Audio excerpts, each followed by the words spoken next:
welcome to a very special Spoilercast from LauraKBuzz. Hello, it's me, woo! And I am here today with some special guests to talk about a video game. I'm being very cryptic and non-explanatory right now. I should probably talk about some of those things I'm not saying. Special guests, who are you? Hi, this is Mari from the Geek Remix channel. And I'm Stacy from the Geek Remix channel. And you're both here because, as I understand it, you both have a lot of things to say about a particular video game that we all played last year, and that anyone that follows any of our work might be aware that we had some thoughts on. That we recorded tons of videos about. Just a couple.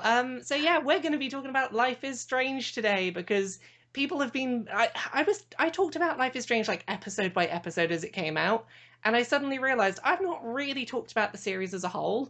And who better to do it with than the people who I'm pretty sure made the most Life is Strange videos ever.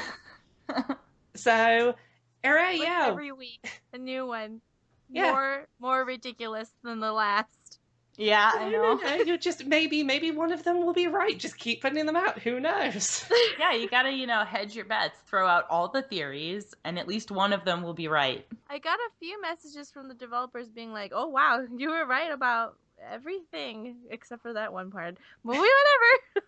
I'm very curious how long it's going to take the pair of you to start doing predictions for Life is Strange 2. Oh, yeah. Yeah. For Life is Strange 2, I really hope they have a whole new town, a whole new set of characters. I'm basically hoping it's just teenage angst from a very different set of teenagers with a very different superpower involved. So be like, hey, different superpower teens to go do, I don't know, freeze time and read memories and set fires. I don't know. Maybe that's what you do. Well, the message... Go ahead, Stacey. I'm hoping it's more of like a spiritual successor. Like they do it with the same type of feel as the first season, but it's not, oh, here is like Max and Chloe, like Adventure Part 2, I still have my pitch for the next season of Life is Strange, and I'm like, what kind of superpowers can have unintended consequences? And the only pitch I could come up with was a pair of teenage gay men. One of them is able to read minds, but every time he does it, he loses a random memory. That's my pitch. That's like Remember Me. I know. Yeah. Don't Nod did well with that idea. I want to see them put that in a game that has less of the gameplay and more of the story. So, do it, Don't Nod.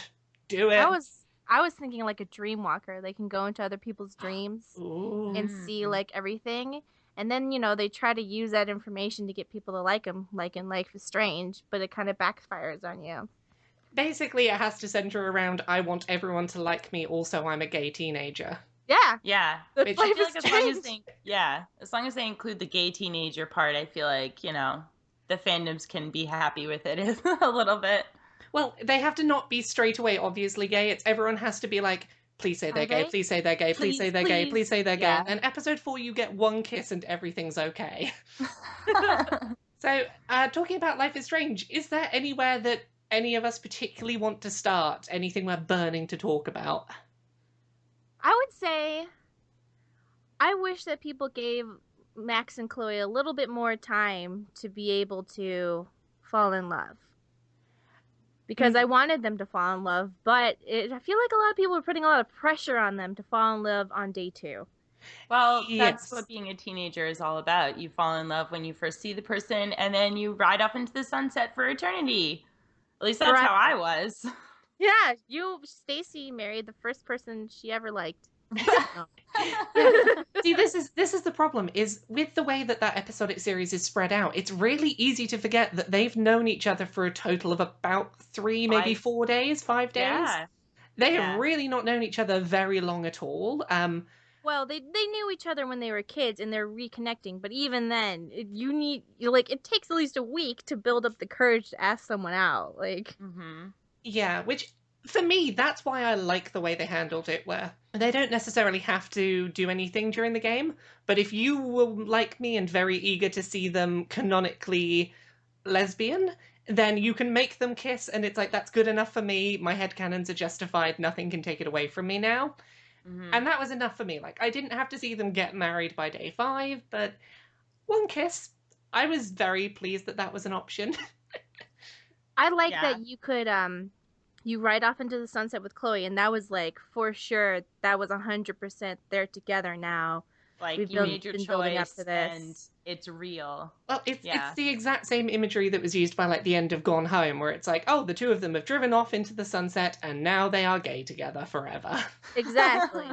I felt like it was really solid, and then a lot of people were kind of upset that you only get a kiss if you let Chloe die, but doesn't seem like the right time to kiss someone when you like kill everyone for them. Like this is a last chance kiss versus a new beginning including, kiss. including your girlfriend's family. Yeah. There's You know? there are a lot of decisions that Max makes in this game that I'm like, I don't agree with what you did, but equally you're a stupid teenager, so I have to forgive you making terrible decisions. Like, here is one just from the middle of the game that really stood out to me. You like in my playthrough, I chose to pull the plug on Chloe and We then did too. We undid, did too. and then I undid that, and I'm like, what I need to do right now is tell Chloe. I need to say, look, Chloe, I just did this thing. I need to be open with you about this. Have conversations with people. But of course you don't, because you're Max, the teenager who makes stupid decisions because you're a teenager. And One of is the really things- awkward about it and then doesn't tell people what she's doing. One of the things that like I really didn't like doing in Life is Strange was rewinding time on anyone, but rewinding time on Chloe because she's the closest one to us. Like at first I loved rewinding time because I was like, oh god, this is so fun, but then I started feeling really bad about it. Like, Well, was being manipulative. And... It's the end of episode 2 that does it, isn't it? It's that moment of, yeah, rewinding time is not all fun and games. Stop and think about this. And after the ending of episode 2 with that whole scene on the roof, every single choice that came up, I was like, oh god, I had to rewind time, but this is wrong and bad. Why did I do this? Yeah, and I mean it makes you start to feel like rewinding time is actually worse than just picking a decision and running with it. And you're also using a power on somebody else that they have no ability to understand or defend themselves against. So when people were like messing with Frank at the diner, people were like, oh yeah, he totally deserves like to be bullied like this, because at the time it seemed like he was a jerk. It turns out he wasn't a jerk. But even if he was, does somebody deserve to be tortured in a time loop? Like, also, you know what got me, like, really hit me? It's in that last episode where they basically imply that there are a bunch of timelines where Max messed up and then just bolted from the timeline, and that timeline kept going without Max. And the thought that there is a timeline where there is a person dead on the floor and Chloe is left to deal with that by herself because Max just popped out of existence. Well, there's an alternate version of that Max that Max left behind. Well, yeah, but that version of Max is just, I don't know, what's going on now? Where am I? It's so kinda... I viewed it as like your Max's consciousness from the original timeline is going in and out of other Maxes in those timelines. So even though there's still a Max that's left behind in the timeline, it's not a Max who had any control over what just happened. Yeah, and who is aware of all of the decisions that the original Max was making to lead up until the one decision that she made in the timeline that she visited. And so then, for instance, when you choose to pull the plug on Chloe and then you leave, you're leaving with the Max that's left behind who has to like deal with the consequences of your actions. Yeah, that Max that's like, I did not do this, but now I have to explain what happened and I don't know what happened. Why did I do this? Which is the main theme of the game, or so I was told by Michael Kosh. I don't know if I'm saying his name right. He was like, yeah, the main theme of the game is Max never deals with the consequences of her actions, and she uses her time traveling powers to try and be perfect and make everybody like her. But at the end of the day, and at the end of your life, all those consequences are going to build up into something huge, aka the tornado. And you're going to have to face those things. And even though Max thought she was a good person, all this builds up and she realizes that she's not as good a person as she thought she was, and so does the player. The player realizes, I'm not as good of a person as I thought I was because I was doing all this to people and I wanted to help them, but I didn't think about them. Yeah, it's what's that line that the other version of Max says where it's something like, you didn't want to do the right thing, you wanted everyone to like you. Yeah. And it's Instead like, of you used your power to make yourself popular instead of. Yeah, which is interesting because it's not portrayed in the way that like most teen-aimed media presents the you did these things so people would like you and suddenly you're the popular person. And yay for you. Well, exactly. It's like she is still presented by the world as being like, oh, she's not one of the popular group or anything.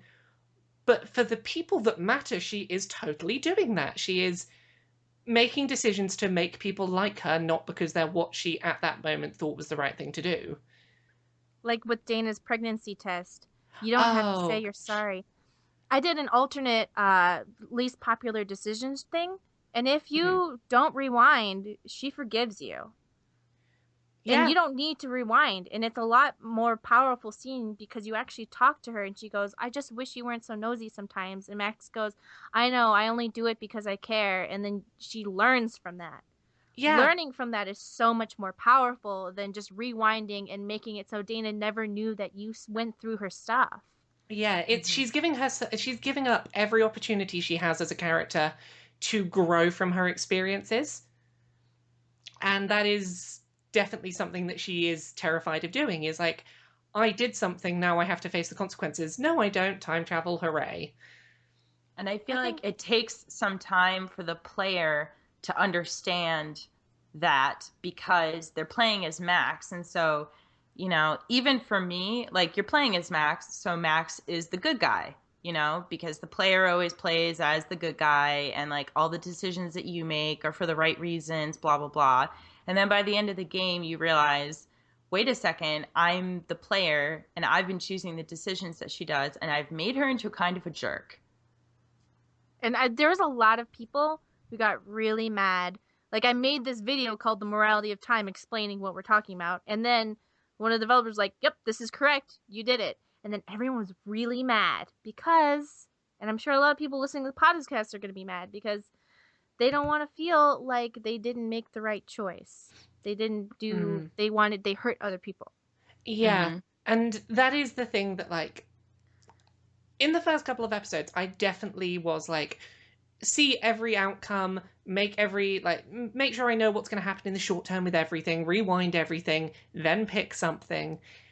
And as it went on, I did that less and less, and I did start to be like, this character needs to pick a choice and stick with it. And like, there were still obviously times where I did go back on those choices, but I tried to do it less. And what an intense way to write something where they give you a mechanic that's amazing and it like is a complete play on the choice-based adventure game genre, and you start to think, is this okay that I'm doing this? And you don't want to use the most OP power of all time. And I feel like it plays off of the character's impulse to always want to choose the best choice. Not just to choose the right choice, but to like see all the options and then pick from there, which is why I feel like people really latched onto it because they were like, oh, now I get to see all the choices and how they play out and then pick the best one, you know? But that's not really how life works. You just have to pick an option and just go with it and then apologize if you fucked up. Yeah, and I like the conclusion it seemingly drew with its last episode, where it basically pulled it all together to be like, you can't always fix everything, no matter how many times you try doing things over again and think, what if I'd done it this way? What if I'd done it this way?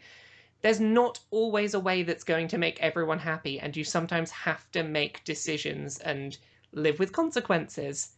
And that's a really powerful message. Which is like, do you want to give up the whole world? Like, you know, people say, I would give anything just to have her back. Well, okay, give up an entire town of people. That ending, I did not think they were going to give us an option. I was predicting from a couple of episodes before, I was like, the way this is going to end is you have to go back in time, you have to kill Chloe because Chloe's some fixed point in time, and she has to die. and that will be the end. And then when they gave you a choice about it, I know some people don't like that there was the choice to be like, oh, why are you murdering all these people for this person you've only just met? And it was like, well, I murdered them all. yeah, Yep. and so did I. Didn't think about even it feel twice. bad about it. I was like, you know what? All the people left in that town are horrible. The only other person in that town I liked, Kate, committed suicide. Who else is there in that town for me that I really want to save? I want to save Chloe though, so you're all gone. I'm saving Chloe. Well, and it's And- also, yeah. as Stacy said, the Frenchest ending that ever happened. Oh yes. So It really French. is. So French. Yeah. And I'm not I'm not really cool with like people going around telling other people like, oh, the ending you chose isn't canon. Like the ending you chose is not the real one. Like they're both equally valid, and it's not your business to tell other people that their game isn't the right one. Yeah. So The way I feel about that ending is that basically letting Chloe die is definitely like the ending that suggests that your character has learned a lesson and should undo what they did and should take consequences for that, blah blah blah, and that's why you get the longer ending with it. That being said, my ending will always be save Chloe, and I will never do anything different. So Yeah, Same. I mean, Same. one of the things that you said was that you had thought that Chloe was like a fixed point in time and that she would have to die. That's like, I went into the last episode thinking like, great, I'm going to have to kill her. That's going to be like Yeah. my option. That's, that'll be the only option. And so when I was given the chance to save her, Mari will tell you, I hesitated for like a second and then I was like, everyone dies. Goodbye. I do feel kind of bad about that though, because like taking the game mechanics aside and thinking a little bit beyond that ending, that has to feel really awkward as a relationship dynamic for Chloe and Max, where Chloe Yeah. knows she can never leave you though. yeah, exactly. So she has to That's- love you That's forever. the problem. It's how is that a healthy relationship if she can never leave you? Because well, I let an entire town get murdered by a tornado for you, so But okay, so never here's the stop thing. loving me. If you think about it from the passionate French romance story perspective, where where it's highly romanticized, you can either have the really like starkly like I'm a moral person ending, or you can have the hyper romanticized version where it's like really passionate. You have the Romeo and Juliet like ending, but instead of dying they live and everyone else dies. Yeah. Like it's like that. But sometimes you just gotta pick your own ending, and I chose to have the one that, even though I know it's messed up, I know it's weird, I was like, nope, it's this is it. I know what I'm doing, and I'm doing it anyway. Yeah. Yeah, and that is Max making a choice and sticking with it. And even if it's not the choice that necessarily is the greater good, it is her making a choice and deciding I am going to stick with this and I won't take it back. And Yeah. that's I kind of like that as a bookend to that story. Well, and I mean, she makes a series, well, I mean, at least in our playthrough, you make a series of decisions throughout the game that are all about saving Chloe, like doing whatever you can to save her and saving her, at many different points throughout the game. And so I feel like to make that final choice where you're like, I am saving you no matter the cost, because that's what I wanted from the very beginning. To me, that was a really nice way for me to just bookend the whole thing and say that was my choice from the very beginning and I'm sticking with it. Exactly. It's like I have spent too many episodes trying to save you to give up now. Yes, exactly. I'm not going to give in to the universe. The universe can suck it. I'm going to save Chloe. Another way some other people interpreted it is that for the 5 years that you never called her, never talked to her, never bonded with her, never protected her, never fell in love with her, you got those 5 days with her to do all the things that you never got to do when she was alive. So at the beginning of the game, you see her, she gets shot, and you're like, oh my God, she's dead. And if you had never gotten the chance to rewind time, Max would live for the rest of her life regretting that she never bonded with her, never did any of those things, never kissed her, never fell in love, never made Chloe feel whole again. And she would regret that. But you get a chance, and Chloe says at the end of the game, no matter what happens, nothing's going to take that away from me, that you gave me this. Yeah. That's it's gonna make me cry all over again. Feelings. But the thing is, though, you can choose. You can choose to see it as I got a second chance to spend time with the person. Like, if everybody has somebody in their life that they wish they had a second chance to do the thing that they never did when they were alive. Mhm. So you can see it as that, or you can see it as the person who says, I will do anything to bring them back to life. So it's either I'll do anything to just have a second chance, a little bit more time with them, or I'll kill a whole town or do anything it takes to bring them back. Both of them are equally romantic in completely different ways. Yes. So, bit of a change of topic. There is one thing that I want to talk about because this is a big complaint always leveled against Life is Strange that I personally think is not a fair complaint necessarily to level on this game. Ever since episode 1, people have complained about the use of awkward teenage slang in I'm Life I is got so glad news Strange. for you, brought this kids. up. You're awkward. Yeah, this Yeah. is my whole point is, yes, saying go fuck your selfie and hella all the time is really awkward. You know who else is really awkward? Teenagers who don't know what they're doing and are trying to sound cool even though they don't really know how to fit in. Let's be fair, we're all really awkward. Yeah, we All might of us. we might not be hella mad selfie awkward, but we're all pretty awkward in our own ways, and Yeah. I think that was like that is totally awkward teenage attempting to be cool. Mm-hmm. As No, opposed to and- just like I can totally see how it was read as business person doesn't know how teenagers talk, but I'm like, no, They it's hired a awkward, what's guy. the point? They hired an actual guy who is from America to make. He was like a linguist or something.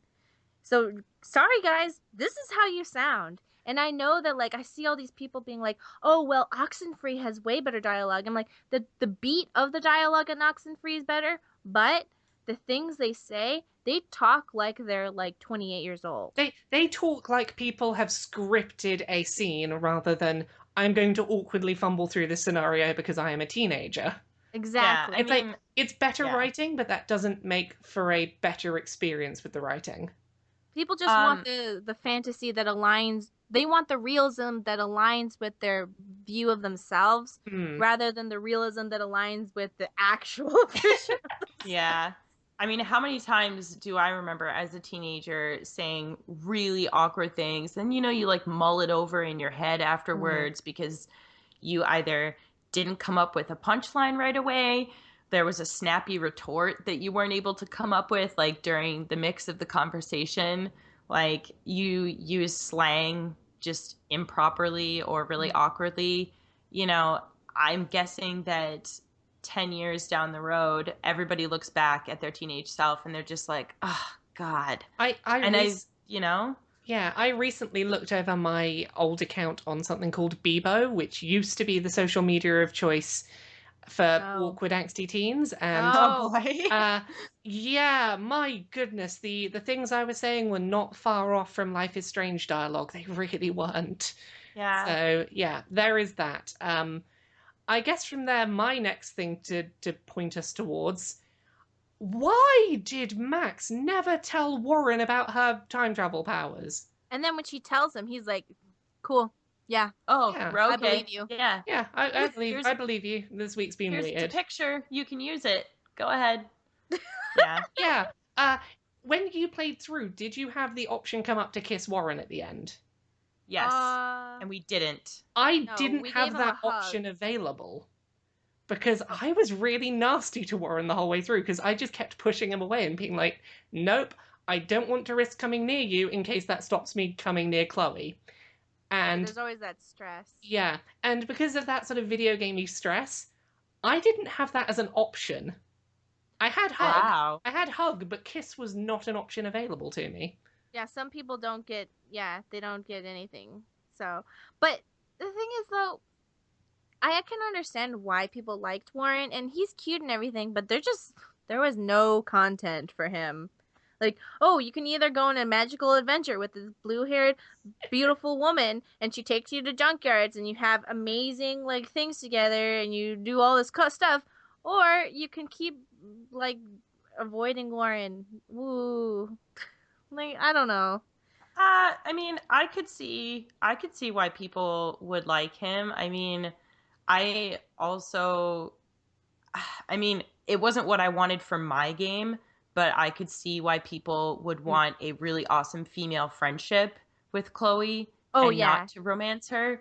And if that was what your choice was, then romancing Warren would seem like a logical conclusion if you liked him. That wasn't what I wanted to do. I wanted a blue-haired bae. Well, the problem I had with Warren is that it felt like anytime I committed to anything with him, it was, okay, you can now, no matter what changes, you have to commit to time with him. So it's like, I felt like if I said yes to going to Go Abe, it would be like, right, regardless of what happens during your week of time traveling lesbian adventures, you're going to have to do this with Warren and you can't take that back now. It felt like everything with him was very, if you've said yes, you are committed full stop and can't back out. And that just had me a bit weird. You can play the game as aromantic. You can just not have either of them. I know, but it feels like you can't be nice to Warren without it pushing you down a romantic path with him. Is it? Or that's how I felt going through it at the very least. Yeah, it could be. I don't know. We'll have to. Yeah, I can't remember if in our playthrough we chose to go with him or not. We said yes.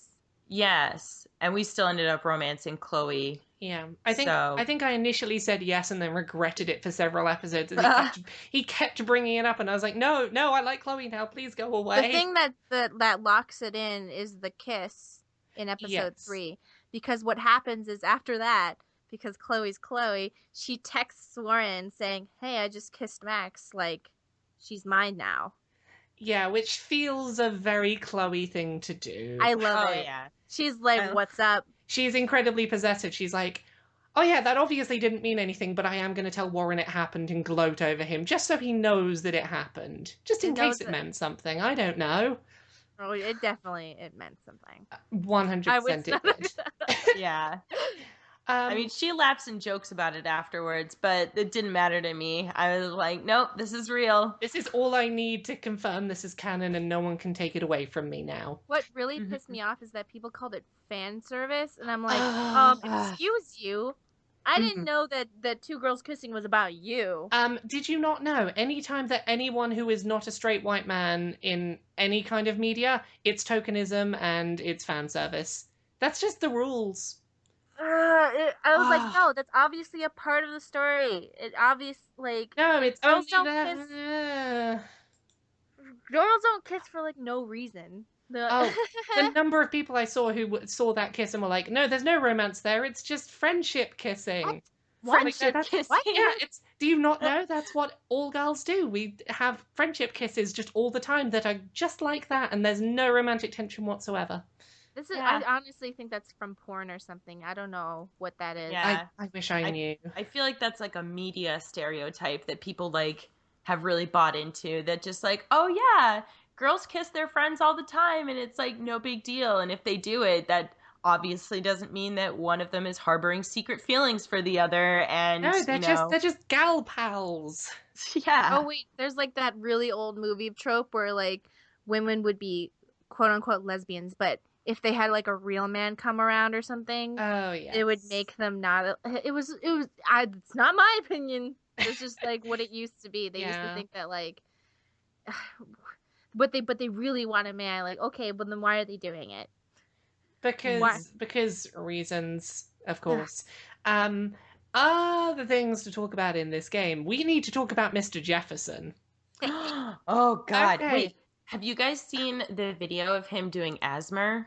Yes. No, I don't want to do it. It's terrifying. I don't like it. Oh my God. What are you talking about? I don't want to hear about this. Yeah. Anyway, Stacy and I knew he was no good. Like, we saw him for like 3 seconds. We're like, no, that guy's weird. I suspected there was something was off about him. And when it got to, I think it was the beginning of episode 2, where there's that conversation between him and Victoria. Yes. And I was like, 100% you are the villain of this, because like my reasoning was very much Victoria is trying to hit on this teacher. If a younger student is trying to hit on him, that's probably because rumors existed at some point. There's probably no smoke where there isn't fire. He's been abducting the girls. Stacy and I very first episode, we see him and we were just both looking at him. We're like, this is before we even knew there was like any sort of murder shit or anything. We're just looking at him like, this guy is kind of weird. Like, he looks like he's the type of guy who has sex with his students. And Stacey's like, yeah, he definitely does. And so much of his opening speech, if you watch back after knowing the ending, is like, oh no, you are talking about binding people up in your basement. Oh no. Yeah. Nobody believed me. I made that video. Sorry, just talk over you, Stacey. Just 1 second. I made that video where it was like, Mr. Jefferson, he's the killer. Here's all the evidence. And literally so many guys were like, oh, here's another feminazi, like, just because he's a man, blah, blah, blah. Like, oh, he's just a guy. Like, all of your... It was like a lot of, like, people telling me that I had woman feelings and stuff like that. And then I felt so smug. Well, so smug. It's the reason... Like, the thing that you should always keep in mind with any kind of who's the murderer type situation is who is introduced in episode 1, made to seem nice, but also feels kind of unsettling for some reason. And it's like, that is Mr. Jefferson. He is the only person who is attempted to be portrayed nice that turns up very soon that, like, something feels slightly off about. Mm-hmm. I don't think there's anyone else in episode 1 it could have been, really. What were you gonna say, I remember when you made that video and just like you were getting a ton of heat for that video and you were like, Stacey, like I really think that he is like that there's like this whole conspiracy and like all this stuff. And I definitely can't claim any ownership over that theory because you really like took it and ran with it. But we both saw him and we were both like, there's something up with this guy. Yeah. You know? Well, I hope that everyone that called you a feminazi, once it turned out he was the villain, came back to your video to apologize. I'm sure that is everything that happened. Because I'm a very rational and sane adult, I actually went and found all those comments and then replied saying, haha, I was right, you're an idiot. Because I'm very mature and I know how to handle conflict. Oh, goodness. So, yeah, like, I knew something was up with him, and then I completely just, like, forgot about him. I don't know how this game pulled it off, but, like, beginning of episode 2, I was like, he's gonna be the villain. And then when he turns up at the end of episode 4, I was like, wait a second. Okay, I should have seen that coming, but I didn't. He's just a subtle guy. His whole MO is like subtle shades of grey. He's very, very low key until he decides to kidnap and murder everyone. Well, when he shows up at the... Go ahead. I think even if you thought that there was something creepy about him, because I know I thought he was creepy, but still when he showed up in that final moment, I was like, what? Because it is just smug. They build it up to be very shocking, I think. Well, it's very much built up that it's very easy to warn people about Nathan. Like, Nathan is a much more obvious and easily explainable threat, which is why you have this whole scene of just, like, explaining to Victoria, look, Nathan is dangerous, stay away from Nathan.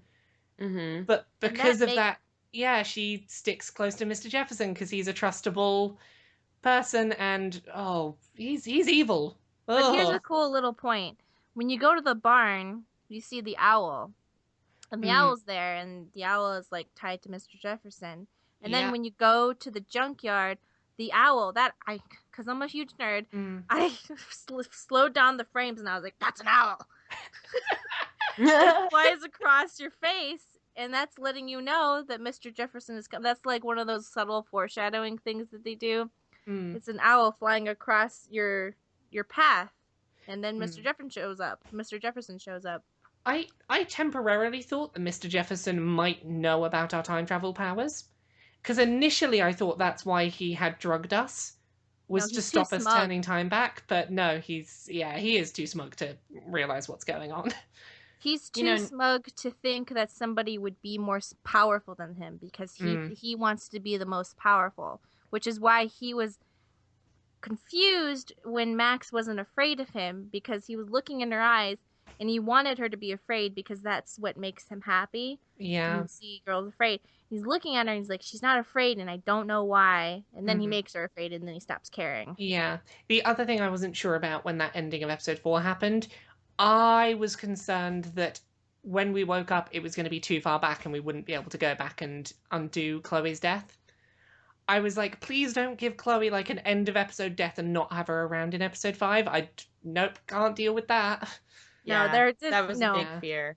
I was like, she's coming. No, she'll be Yeah. here. I was so glad that she came back, but oh gosh, that whole scene in the dark room at the beginning of episode 5, It was disturbing. dark and heavy stuff. Yeah. Yeah. Very well handled. I don't think I've seen another video game tackle that kind of theme that tastefully. Here's the thing I find interesting. Usually when we have shows like Hannibal or like movies with serial killers, everyone's like, "Oh, the serial killer is just so like awesome because he's so magnetizing." And Mr. Jefferson's the exact same character, but you're playing the game through the perspective of the victim, not the perspective of the detective, not the perspective of somebody trying to find the serial killer. You're playing it from the perspective of the victim. And that is the thing that made people feel really hateful towards Mr. Jefferson. Because the same people who are like, oh, I ship Hannibal with blah, is like, I can't believe that you ship Mr. Jefferson with Max, which is gross. Oh, That's no, gross. no. That is gross, but I'm saying that it gave people a perspective of being the victim that a lot of other TV shows and video games and stuff do not give you. Yes, and just by the virtue of you having some agency over getting yourself out of that situation, and that it's like, my motivation for getting out of this situation is I need to go back in time and save the person that he just murdered that I totally shit Max with, and things like that. It's like, he is the villain because he took me away from everything I've been working towards for 4 episodes. I have agency to overcome him. He is definitely framed as a villain. Yeah. And he's not just, as Mari pointed out, like a charismatic, like, oh, he's just so, a lot of TV shows, I feel like they almost like glorify the serial killer. So you come to identify with them in some way, or it's like you're secretly rooting for them to escape from the detective's grasp and things like that. And in this, like, people hated Mr. Jefferson with a fiery passion. Yeah. Well, like, usually with those kind of shows, like, the show that's jumping to mind for that is like Dexter or something, where it's like, yeah, root for the person who's murdering everyone because they've got their reasons. Reasons. Yeah. What I think this did that really helped it was that you spend 4 episodes before you've met the villain seeing the damage the villain does to people's lives and the lives that he's ruined along the way before you know who it is. So you're getting like these people's lives have been ruined by someone without having the face to romanticize, which I think really helps it, because by the time that you put a face to the villain, your focus has entirely been on what he's done rather than on him doing these things.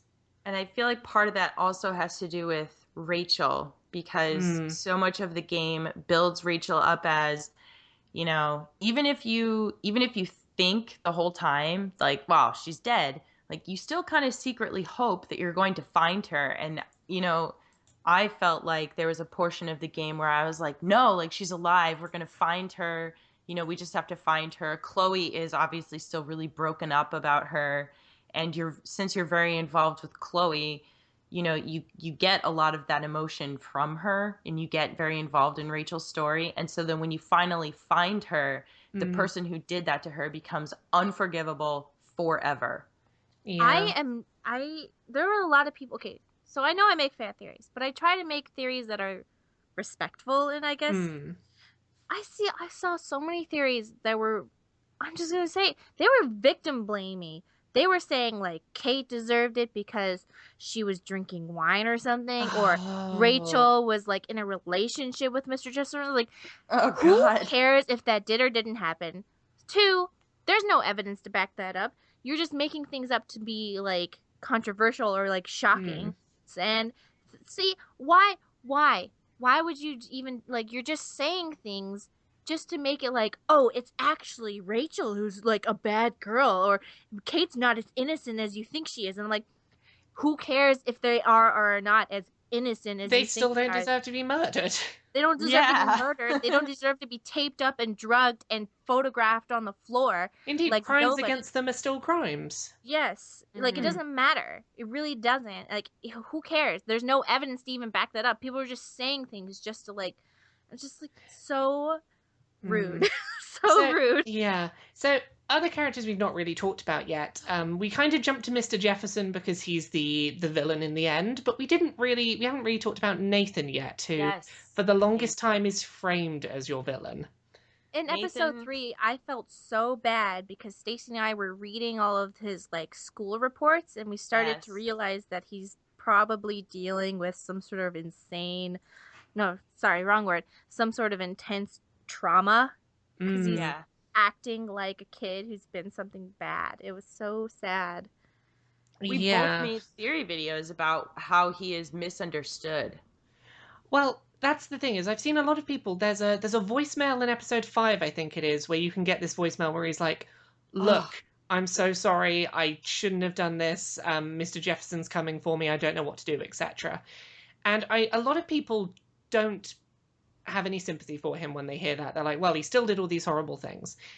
The way I look at it is you don't forgive him his actions. He still has to be held accountable for the things he did. But there is ways to understand and empathize with what led him there. Like the big thing that sticks out to me in my mind was there's I can't remember where you find this, but basically the point that In his room? he was meant to be going to therapy, and his dad, I think it is like, "Nope, you're not doing that. You're coming to see our doctor who will give you meds and you'll come back to school." And there's all these points where it's like, Nathan knew that there was something wrong and was trying to get help, and his family and Mr. Jefferson and the people around him did not enable him to get the help that he needed before things spiraled out of his control. He was on some stuff, and you know, he had this ideal version of his dad because he has pictures of his dad all over his room, and he has like #1 best son plaque on his wall from when he was like 6 years old. So clearly he very much wants to have his dad in his life, and his dad's not really in his life. And I think Mr. Jefferson took advantage of that pretty hard. And on top of the fact that Nathan was struggling with a lot of issues. So I think a lot of people don't realize that children, yes, like Nathan's still pretty much a child. Like he started grooming Nathan when he was probably like 16, which is something that happens. And like then he offered the one thing that Nathan seemed to be craving in his life, which was a father figure who told him, "Yes, you're being successful, you're doing things right, I am proud of you." And like his father clearly was not proud of him, and all Mr. Jefferson had to do was like step in and be the, "I am proud of you, now do these things so that I'll continue to be proud of you." Yeah. And that's when I heard that voice message from Nathan, I actually started crying because I was just, you know, Mari and I spent a lot of time looking into, you know, Nathan's story and the reasons why he probably turned out to be the way that he did. And, you know, like you said, that it doesn't take away the bad actions that he did, but you have to look at it from, can we understand like what led him to this point? Like why he might be acting out the way he is, and is it entirely just, well, he's a bad person and so he's doing bad things? No, it's never ever that simple. There's always things that happen to lead somebody up until that point. Yeah, especially someone that young. Yes. It's not that it excuses his actions, but it does explain the root of them. Yes. And it's that distinction that a lot of people struggle to separate, I think. The sort of, well, we can't forgive him because he did all these things. It's like, no, you don't have to forgive him, but it is good to empathize and understand the other bad people at play that led to him being where he ended up. Because there are kids like Nathan in real life. And, you know, Stacy and I came from a weird place. And honestly, if it, like all the people are like, "Oh, I love Geek Remix so much. You guys are so nice." I'm like, well, if you guys knew me 7 years ago, you would think I was the scum of the earth. Yeah. So imagine imagine me 7 years ago being the scum of the earth, and me now, like, you have to give somebody a chance. You know? There's kids in juvie, and there's kids like trying to get their act together. And I feel like a lot of people don't realize how many kids there are out there who are really struggling, and people have already thrown them away. Yeah. And why would a and kid try to come back from that if nobody wants to care? Yeah, I feel like people will look at them and they'll just say, "Oh, well, they're beyond all hope." And it's like, well, actually they're 16 years old, so not really. You know, a lot of things can change from the time when you're 16 to when you're 25 or 24. And just because somebody acts a certain way when they're a teenager doesn't mean that you have to like shut the door on them and never open it again. Like that's a very sad way to look at things. You Like know? some of the nicest people I've known in life have been people who, if I'd met them a decade earlier, I would have said, no, they're an absolute arsehole, they're the scum of the earth. And sometimes, like, people, you know, go through stuff and do things and improve based on, I understand the consequences of my actions and have improved as a person, which is a thing that Max can't do because she rewinds time. Oh, it all came full circle. Oh. Um, Don't get me wrong, I still think Nathan should go to jail, but I think he should go to jail and get also the services he needs. He should be taken, like, jail would be a bad situation, but at least it wouldn't be the manipulative situation he was in, and there would be services to help him improve. Yeah. And that is and I not feel something like he has right now.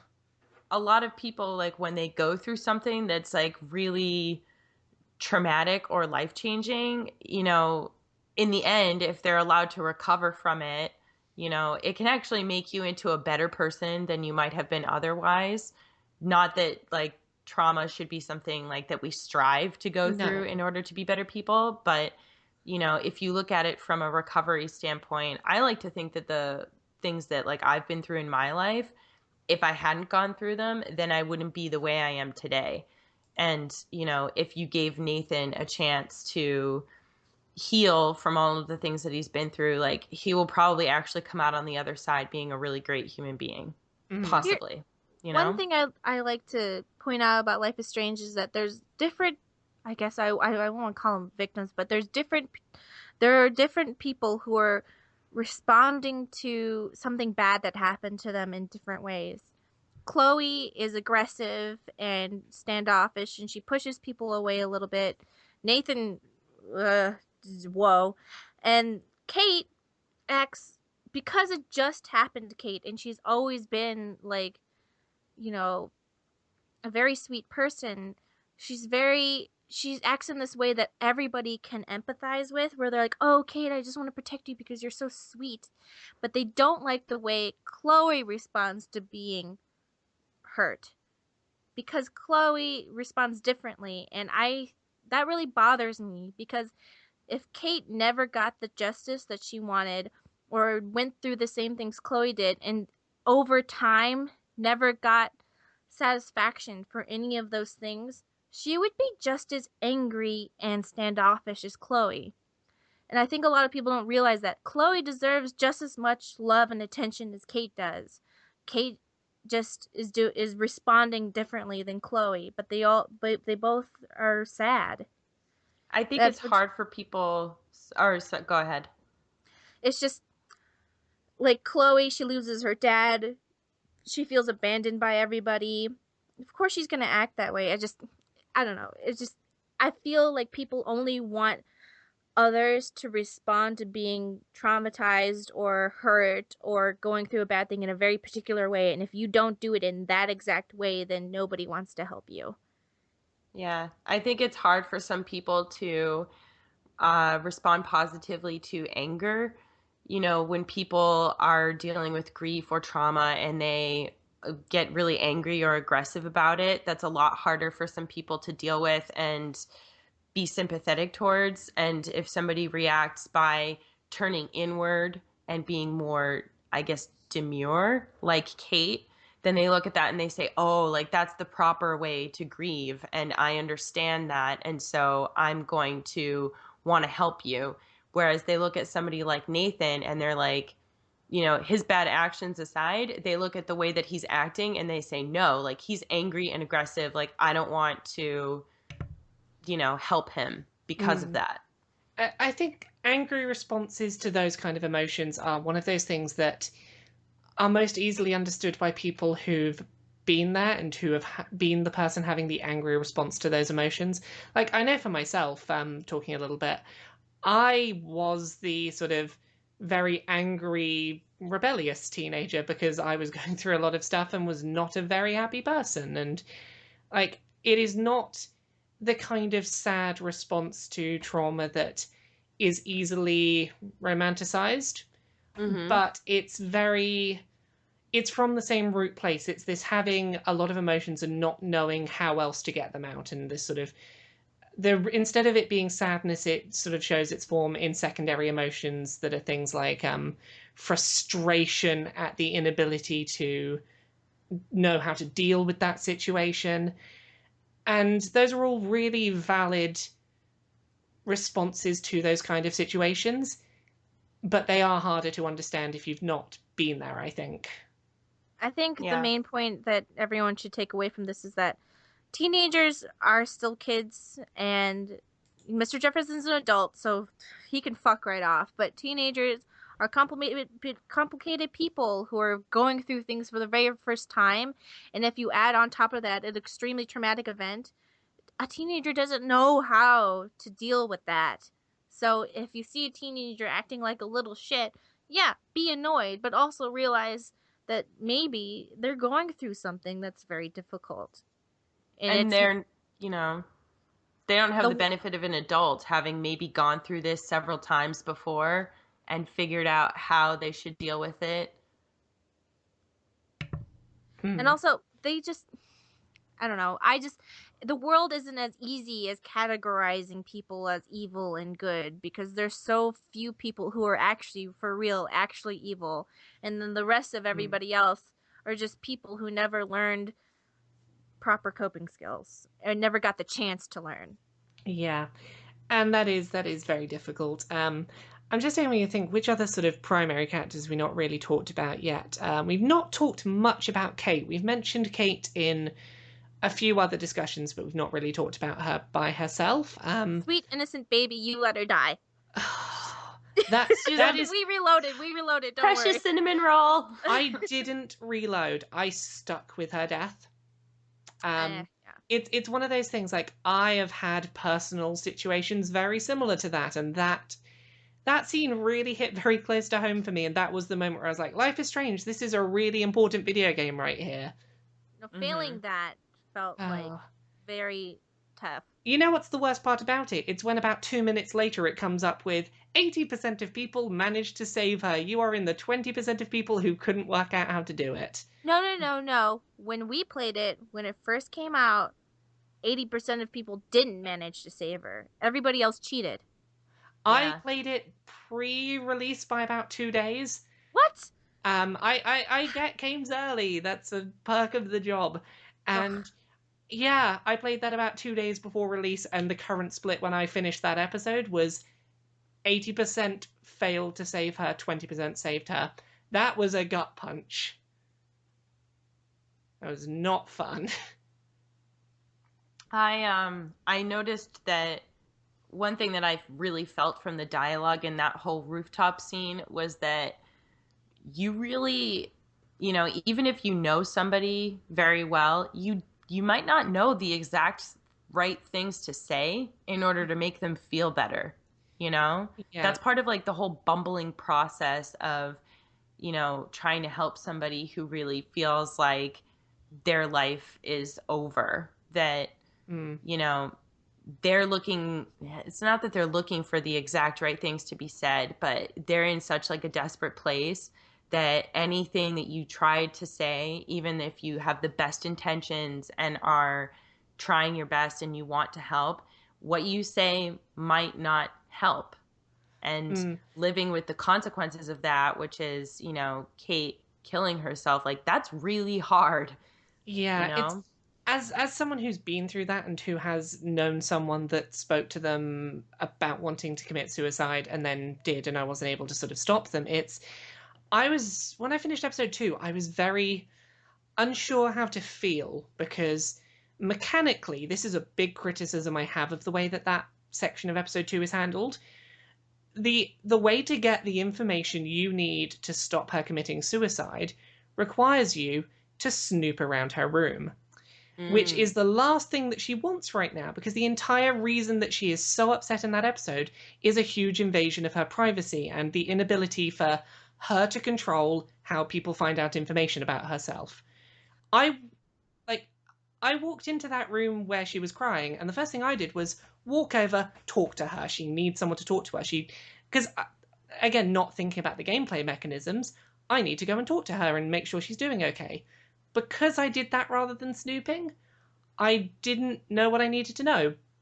But, very quickly, at the beginning of episode 3, I kind of wish had been the end of episode 2.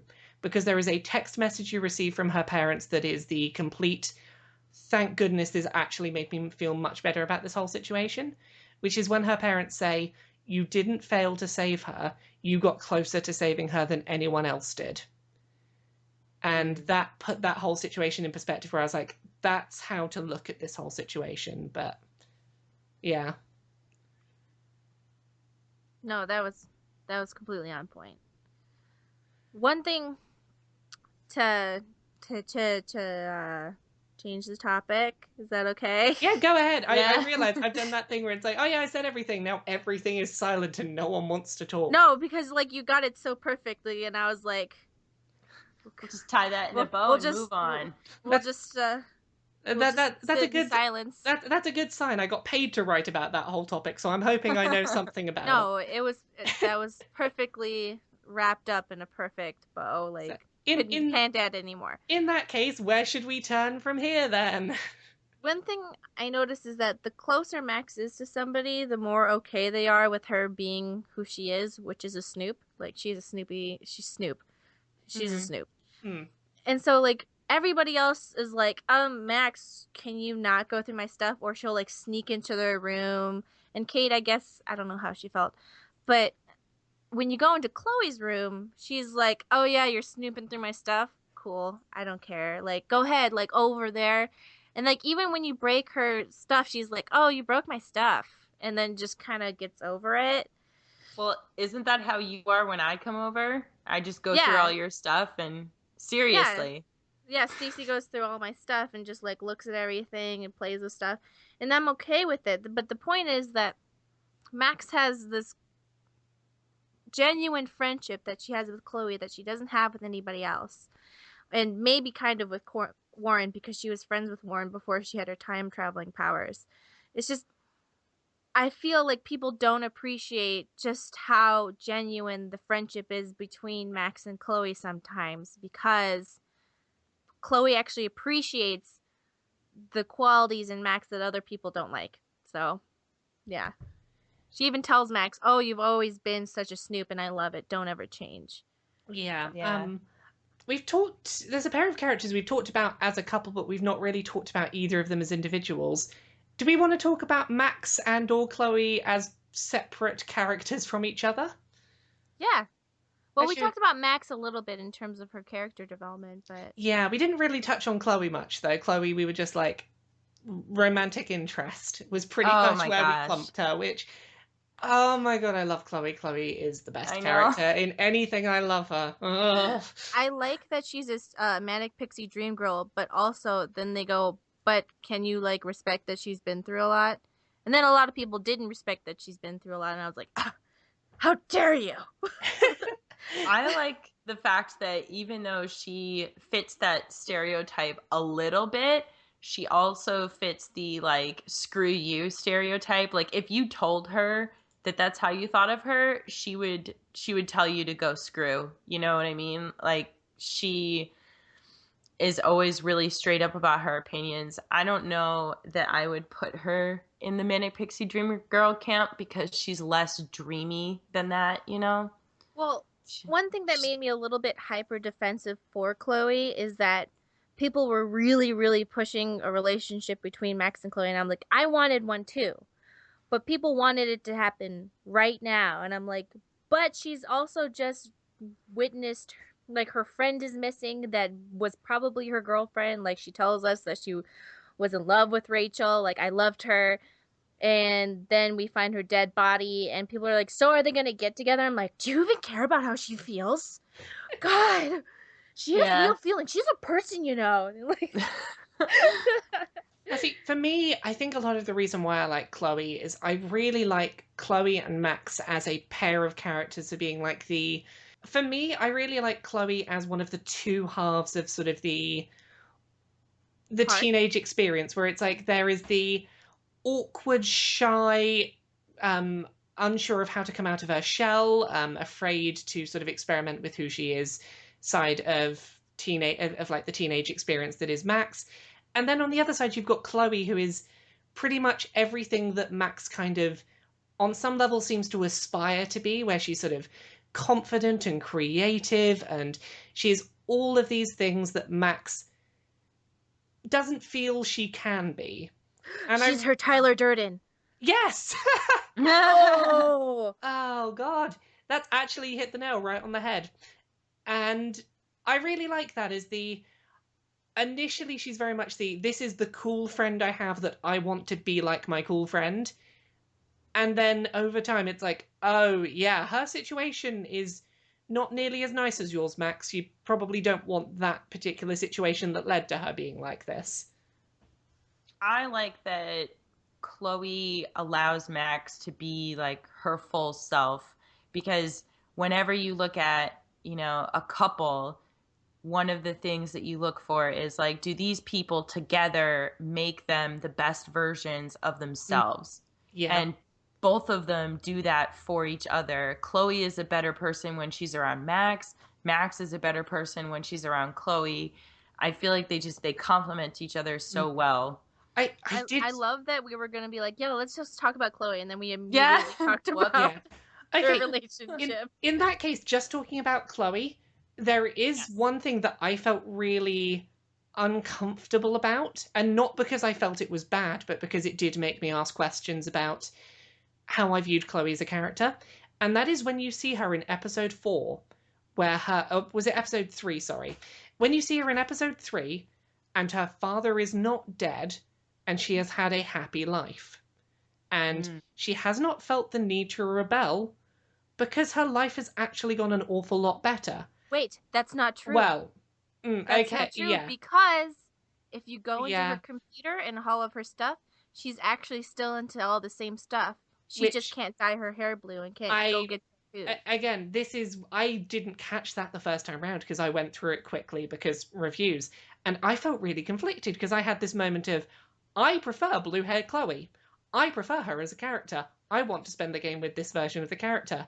Am I doing the wrong thing by wanting to spend the rest of the game with this version of the character? That ultimately turned out not to be necessarily accurate, but it did make me think a lot about, do I only like this character because she is the visibly, like, slightly broken, angsty character that they are? No, and that was that was a weird thing to think about. No, because she was punk rock. Even we were like, is she still punk rock, Stacy? Is she still punk rock? And she was still punk rock if you like go through her computer, and she's still cool with you going through all of her stuff. Yes, and she's still into the same stuff, so it's cool. Yeah, and that's the thing is, once I realized, oh, she's still punk rock. Okay, that I'm much better with this version of the character now. I feel like I don't think there's anything wrong with looking at a character and thinking, at least for me, I identify easier with a character that has a bit of a complex backstory. And, especially looking at Chloe's character, I saw that as, wow, it's not that all of these horrible things that happen to her are something that I would wish on another person, but because she has been through all of those things, I feel like I identify better with her. I'm more attracted to her. And I don't think there's necessarily anything wrong with that. Yeah. Because it's not like I would go up to somebody who has been through none of those hardships and say like, oh, we have to give you some bad crap to deal with first before I'm going to like you. Yeah. It's like secretly ruin their life before you ask them out. Yeah. It's like, it's not that she's been through that crap, but I think like what I like about Chloe is the way she's responded to the crap she's been dealt. And I was like, I can relate to a lot of this. I think you're really cool. I want to be friends with you and maybe do some kissing because you're really cute. You're really cute. Yeah. Also, the second I finished playing through Life is Strange, I was like, cosplay, I need to cosplay this all the time. Yeah. It's actually just your new wardrobe now. Exactly. I hate to be that kind of nerd, but that's a big part of why my hair is blue. She's got a style that you can get away with. Yeah, I was like, yeah, I can go with blue hair. It's totally not because of a video game character that I dyed my hair blue. What are you on about? My hair's blue not because of Chloe at all right now. No way. Shut up. Yeah. So yeah, with that all said, is there anything we haven't talked about yet that either of you want to bring up and talk a little bit about? Oh, I just want to validate something. Sorry, Stacy. Oh yeah, go ahead. Oh. No, because I was going to go to another character.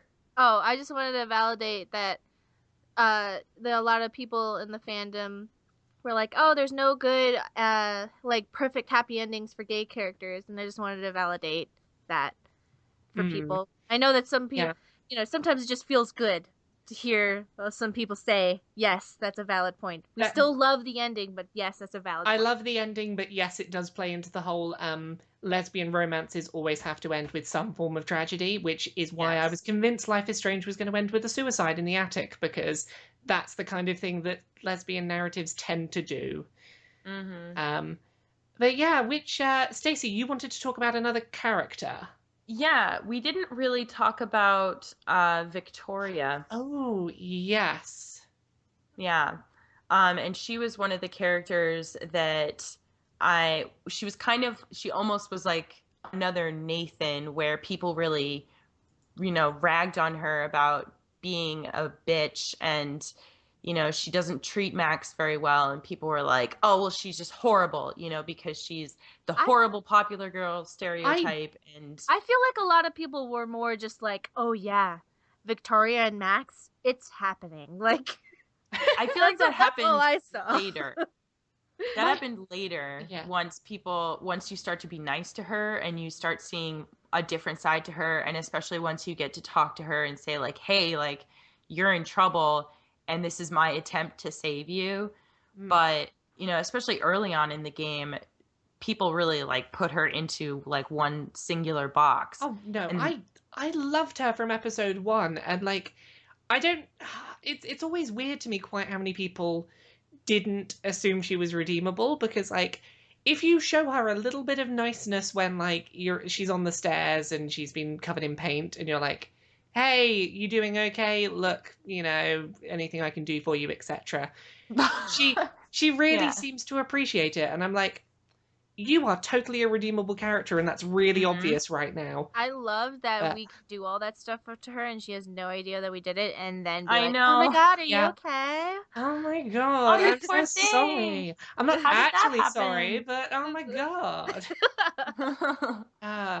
But yeah, I was so happy when we got that opportunity at the end to be like, look, you don't have to believe it, like, you don't have to like me, but listen to me for like 2 minutes. I'm not a horrible person to you. Please just listen to me this one time.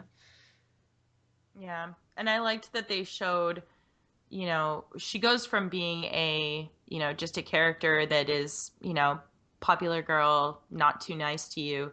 But then by the end of the game, you get to see this whole other side of her, like, hey, maybe she's just actually really self-conscious and like under a lot of pressure about the way that she feels that she should be. And, maybe her self-esteem isn't that great. I really liked how the depth of her character, because when we first saw her, I wasn't sure how much of that they were going to show. I kind of wish we'd seen more of that peppered through the series rather than it being quite so starkly episode 1 then episode 5. Because like, you do get to see little bits of it. Like, you see she feels really guilty over the role she played, sort of passively or actively, in Kate's suicide, if Kate commits suicide. There are little things you can see that will lead you there, but there's very little like room between I hate you, but thank you for doing a nice thing, up to here is the exposition dump of all the reasons I am the way I am. And, well, On a side note, I do enjoy that Life is Strange made it so literally everybody in the game was not as evil as we thought they were. Except Mr. Jefferson. Except Mr. Jefferson. But even the people who do bad things, like David and Victoria and Nathan, like there are millions of different versions that people get. Like, imagine the person that you hate. That person that you hate, there are people who like them because they present a completely different version of themselves to other people. Mm-hmm. There's just so much more to people than that, and that's part of life, because life is strange, is you can't make it perfect, and everybody else, and human interaction is extremely complicated, and nothing is black and white. That's another one of the themes, black and white, because Mr. Jefferson loves black and white and shades of gray, but your whole life is shades of gray, blah, blah, blah, blah. Yeah, there was Frank, David, Nathan, Victoria, all of their characters. By the end of the game, you saw them fleshed out a lot. And what many people assumed were like, oh, well, David, like, he's just creepy and he's being weird and like, why is he yelling at Kate and all of this stuff? And you get to see so much more of like what's really going on by the end of the game. Because he was being aggressive to her because she's used to dealing with things in a military way. So he's like, let me help you. Come here. Yeah, we haven't really. Like, get away. We haven't really talked about David, have we? Mm-mm. It's kind of hard to comment on him. Yeah, my only real thing to say about him is going into episode 5. Once I realized that like Chloe was dead and Max had been kidnapped, I suddenly had my moment, and it was like between episodes 4 and 5 releasing. I was like, David's going to be the one to save us, and I really pissed him off and ruined his marriage. Is he going to not rescue me? No, he's because more I honorable ruined his than that. marriage. But oh yeah, he is so much better than that, and I love him. He's wonderful. He's great. I am so sorry for all the horrible things I did to him. He did slap Chloe in the face and say that she's a loser. There is that too. He is not a perfect character, but he's also thankfully not petty enough to not save you because you ruined his marriage. Yeah, which I'd have been that petty.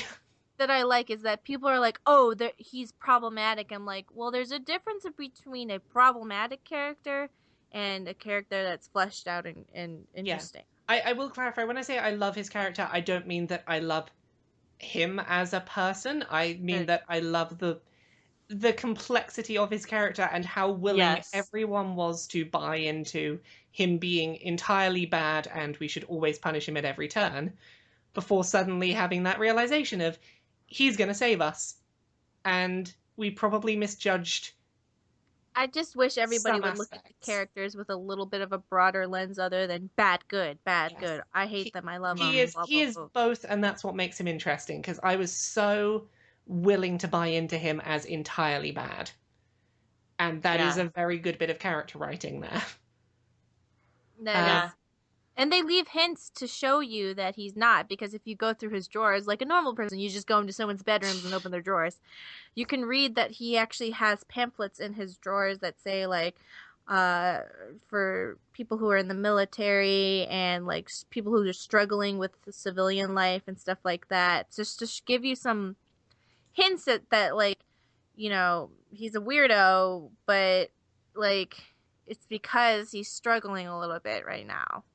Yeah, it's like they do a very good job of, like, the whole way through the series, I knew that, like, okay, there are reasons for David Madsen being the way he is. He is someone who has come back from a war, and, like, the effect that war has had on him impacts a lot of why he's doing what he's doing. I still hated him and was like, I'm not going to forgive you or trust you in any scenario. You are bad. And the fact that the game made me do that before, like, and was able to go from that to he is the person saving you without it feeling like a out of nowhere turn for the character, was very satisfying. Speaking of David, what about Joyce? The person that you're like, oh, she's so sweet, and then it's like, why are you so complacent in this, like, guy? I'm not saying that anybody sometimes family dynamics need to have a reset. That's it. So David comes in. David's always saying, "Oh, Chloe's the problem. Why are you always causing problems, Chloe?" And then Joyce goes, "Yeah, Chloe, why are you always like just causing problems?" And Chloe's like, "What the hell is going on? Stop blaming me for everything that's happening, because you know how sometimes that can happen." And then You Joyce get is the just kind bad of like wolf. happy that she has a husband, I guess, and is always taking David's side. And then, you have this moment in episode 4? No, episode 3, where you confront David, and I think this is a good point where it's like everything gets out on the table, and then Joyce realizes, oh, Chloe's not this like problem child that I've brought her out to be. David's not perfect.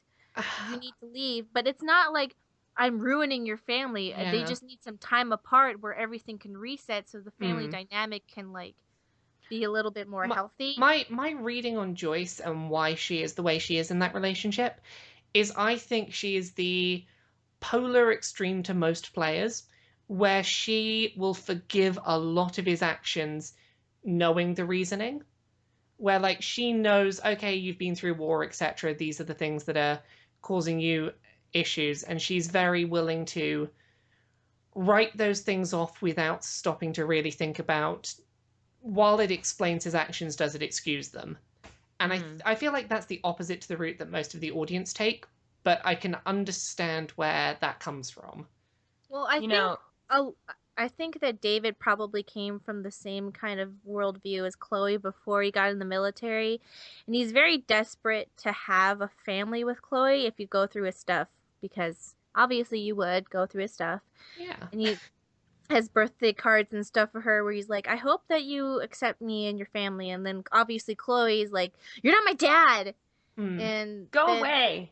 And then Chloe gets blamed for the fact that the family isn't meshing, even though, everybody plays a role. But what were you going to say, Stacy?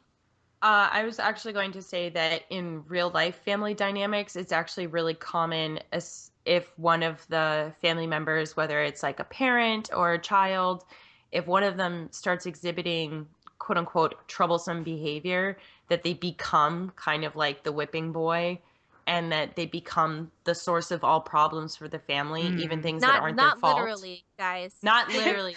No, that's an expression. Yeah. No, everyone thinks that they're the problem child when they're really not. Like if somebody's having a bad day, they come home and see the kid and they just push all that on the kid. Yes. So even though the things that Chloe is doing, there are definitely some things that she does that are, not good. Yeah, but... I'll steal £1 million from the disability fund in the desk. Why not? Hey, that's not her fault. It was fate. Was it fate? Was it? It was foreshadowing and fate. It's not her fault. Oh my goodness! I do like how much they foreshadow the whole like her ending up in a wheelchair thing. Like episode 1, she parks across a bunch of disabled spaces. Then she gets the option to steal the disabled money. She's destined to do that, so it's fine. Yeah. No, yeah. You mean she's destined for Max to go into a separate timeline and see a different outcome? Well, no, because Samuel it's not says Chloe's destiny. No, guys. Max's. Samuel says we all have a destiny through all of our different lives. So therefore, Chloe, there is another version of Chloe who's disabled. So therefore, the version in this one kind of felt like, I don't know, there was just like a connection, because that's what Samuel says, and obviously Samuel's like something. Samuel also thinks he's a squirrel, so. Oh goodness, is that a good place for us to wrap up, or have we got anything else we'd like to talk about? Did you want to finish what you were saying, Stacy? Oh, did I interrupt? Oh, no, I interrupted. Don't worry. Yeah, no, I was just talking about because when the whole family dynamics thing came up, like I feel like that was something that at least a lot of the fans that talked to me, like after that episode that we'd recorded, they really responded to, because they were like, wow, like I feel like that person for my family. I feel like the person that everybody looks at and is like, hey, like, why are you screwing up all the time, when it's not really that person's fault. Like there might have been a couple of things that they do that develops that like negative stereotype, but then like once it sets in motion, like that's a real that's a real life family dynamic that just like keeps playing out, where people keep blaming like the troubled child for doing all of these things, even though it's not really their fault. It was kind of interesting to see it brought up in a video game in quite that way, where you can have an impact on the family that's, you know, that's doing that to the child. And I liked that we got to talk about it in a way that, you know, people who might be really living through that situation could hear it, you know? Yeah, because I think a lot of people don't realize that either they're doing it or it's being done to them. So sometimes just pointing it out can help it. So yeah. Yeah, there we go. Life is Strange. Tie that in a bow. Hooray! We wrapped it all up in the bag and said a load of things that we thought about a game. So I think this is a good place for us to wrap up. Yes. Yes. Mari and Stacy, where can people find you on the internet if they want to hear more of your theories about games that may or may not be accurate and that may or may not make you feminazis? On YouTube, you can find us on the Geek Remix channel, and on Twitter, you can find me at Geek Remix, and on Tumblr, you can find me at geekremix.tumblr.com. And Stacy? And I am at Geek Remix a lot on Twitter and Geek Remix a lot on Tumblr. It's like Sir Mix-a-Lot. Indeed, it is very much like that. It's a Sir Mix-a-Lot pun. Hooray! And for anyone listening to this who doesn't know where to find me, you can find me at LauraKBuzz on pretty much everything. Twitter, LauraKBuzz.com, LauraKBuzz on YouTube, just LauraKBuzz. And with that, thank you very much for listening. Thank you for having us, Laura. Yeah, thank you. Thank you for joining me. Thank you, listeners, for listening as well. I hope you think we're cool. Butts, butts, butts, butts, butts, butts.